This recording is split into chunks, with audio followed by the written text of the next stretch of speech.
Topic है जिसमें हम लोग डिस्कस करने वाले लाइंस एंड एंगल। तो चलिए स्टार्ट करते हैं आज का सेशन। पहला है आपका lines and angles. Lines and angle है पॉइंट, जीरो डायमेंशन फिगर और a circle with zero radius is called point. Point किसे कहते हैं? पॉइंट उसको कहते हैं जिसका डायमेंशन कितना हो, जीरो, ठीक है, और वो सर्कल हो जिसका रेडियस क्या हो, जीरो, तो उसको हम क्या कहेंगे, पॉइंट। पॉइंट इसको कहते हैं जीरो डायमेंशन फिगर और circle with zero radius is called point. Next देखते हैं हम लोग line. One dimension figure line is a set of point having only length with no ends is called line. Line has no end point. Line का कोई भी इन point नहीं होता। ये इधर बढ़ते जाएगा, बढ़ते जाएगा, बढ़ते जाएगा, बढ़ते जाएगा, ये इधर भी बढ़ते जाएगा, बढ़ते जाएगा, कोई इन पॉइंट नहीं होता है, कोई भी बिंदु नहीं होता है, इसका कोई भी इन पॉइंट नहीं होता है। तो line has no end point. Line segment.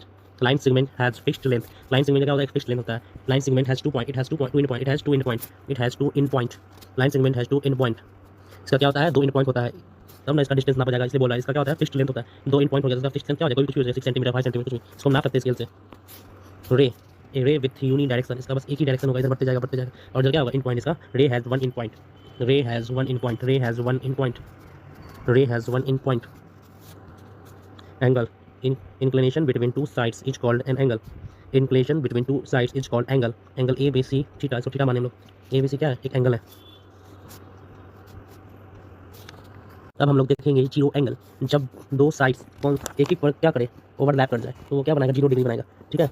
तो एंगल ए बी सी क्या है? जीरो डिग्री बना रहा है। मतलब ये तो साइड था ही, ये वाला जो था ये ओवरलैप करके कहाँ आ गया? यहाँ पे आ गया, तो ये कितना डिग्री बनाया? जीरो डिग्री बनाया। Acute angle. एक्यूट एंगल वो एंगल होता है जो जीरो डिग्री से बड़ा हो और 90 डिग्री से छोटा हो। A angle which is greater than zero degree but less then 90 degree. जो ग्रेटर देन जीरो डिग्री होगा और लेस देन 90 डिग्री होगा, वो एक्यूट एंगल होगा, ठीक है। नेक्स्ट देखते हैं right angle. Angle which is equal to 90 degree is called right angle. जो एंगल 90 डिग्री का कोण बनाएगा उसे हम 90 डिग्री का कोण बनाएगा उसे हम क्या कहेंगे? Right angle. Obtuse angle. Angle which is greater than 90 degree और less than 180 degree is called obtuse angle. जो 90 से बड़ा हो और 180 डिग्री से छोटा हो, वो क्या होगा? Obtuse angle. Straight angle. Angle which is equal to 180 degree is called straight angle. Angle which is equal to 180 degree is called straight angle.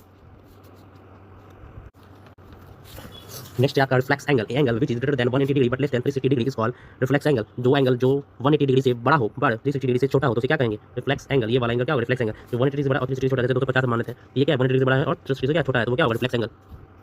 फिर आपका complete angle. Angle which is equal to 360 degree is called क्या? Complete angle. तो ये angle कितना बना है? 360 degree का angle बना है। Angle which is equal to 360 degree is called complete angle. Complete angle. ये जीरो एंगल है, ये देखिए ये जीरो एंगल है, पर ऐसे जो घूम जाएगा तो ये 360 डिग्री हो जाएगा, 360 डिग्री एंगल हो जाएगा, ठीक है। ये आपका कंप्लीट एंगल, ये आपका कंप्लीट एंगल, ये आपका जीरो एंगल, ठीक है। अब हम देखेंगे complementary angle. If sum of two angle is equal to 90 degree then they are called complementary angle to each other. जैसे ए और बी का अगर सम 90 डिग्री हो जाता है तो ये क्या होता है? Complementary angle. जैसे A plus B is equal to 90 degree है, तो ये क्या होगा? कम्प्लीमेंट्री एंगल, ठीक है। Supplementary angle. If sum of two angle is equal to 180 degree then they are called supplementary angle to each other. जब A और बी का सम 180 डिग्री हो जाए तो वो क्या होगा? Supplementary angle. जब ए और बी मिलके 180 डिग्री बनाएगा तो वो क्या होगा? सप्लीमेंट्री।